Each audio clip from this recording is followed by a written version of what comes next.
Hello everyone, आज आपण पाहूयात मोरो रिफ्लेक्स काय असतात आणि जर ते रिटेन असतील तर कोणते इश्यूज येऊ शकतात आणि त्याच्यासाठीच्या 7 इंटिग्रेशन ॲक्टिव्हिटीज काय असतात.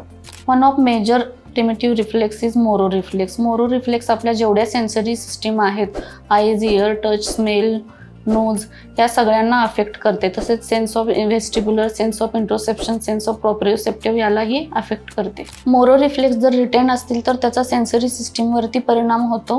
मोरो रिफ्लेक्स आणि ऑल सेन्सरी सिस्टीम हे इंटरलिंक्ड असतात. आज आपण पाहूयात की मोरो रिफ्लेक्स म्हणजे काय असते, ते केव्हा इंटिग्रेट होतात, जर रिटेन राहिले तर कोणत्या प्रकारचे इश्यूज येऊ शकतात, ते आयडेंटिफाय कसे करायचे, सॉल्व्ह कसे करायचे. Moro reflex is very important reflex.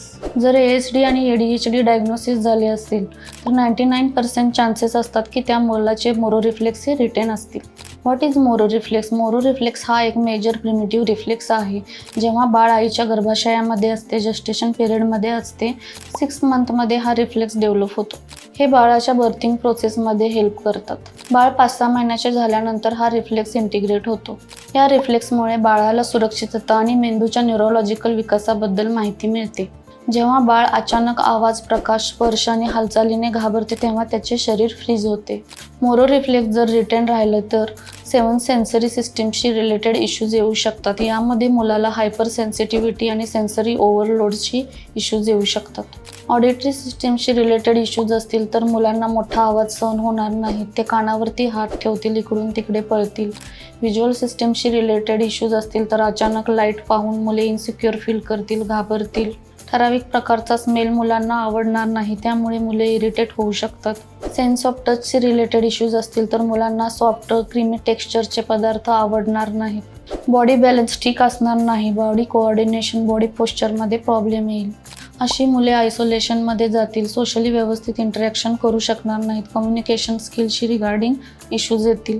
Anxiety feel होईल. सगळ्यात महत्त्वाचे म्हणजे flight and flight issues create होतील. ADHD आणि ऑटिझम डायग्नोसिस झाले असेल तर त्या मुलाचे मोरो रिफ्लेक्स हे चेक केले पाहिजेत. या तिन्हीचे सिम्पटम्स ओव्हरलॅप होऊ शकतात. अशा केसेसमध्ये हवा असा प्रोग्रेस मुलांमध्ये दिसून येऊ शकत नाही. यामागचे कारण म्हणजे रिटेन मोरो रिफ्लेक्स. यासाठी आपल्याला प्रिमिटिव्ह मोरो रिफ्लेक्स इंटिग्रेशन थेरपीही दिली गेली पाहिजे. त्यामुळे आपल्याला बेटर रिझल्ट्स भेटतील.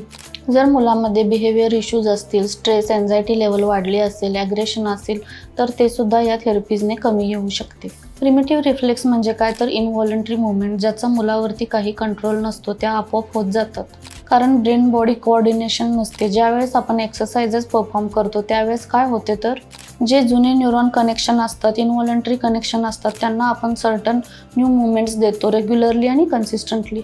त्यामुळे काय होते तर ब्रेनमधील जुने न्यूरॉन कनेक्शन हे ब्रेक होतात आणि नवीन न्यूरॉन कनेक्शन हे फॉर्म होतात. इनव्हॉलंटरी मुवमेंटचा जो पॅटर्न आहे तो ब्रेक होतो.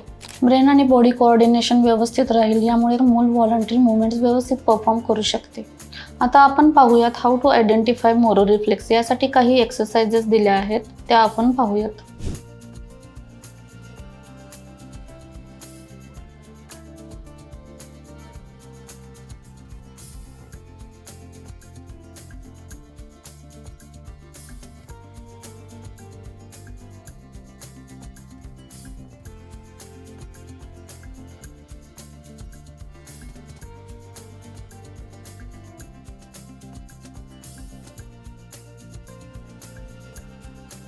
या एक्सरसाइजेसमुळे ब्रेनचा बॉडीवर कंट्रोल राहतो, बॉडी कोऑर्डिनेशन व्यवस्थित राहते, बॉडी पोश्चर, बॉडी बॅलन्सिंगला काही प्रॉब्लेम येत नाही. Attention, focus, learning, speech, vestibular issue या सगळ्यांमध्ये इम्प्रूव्हमेंट होते.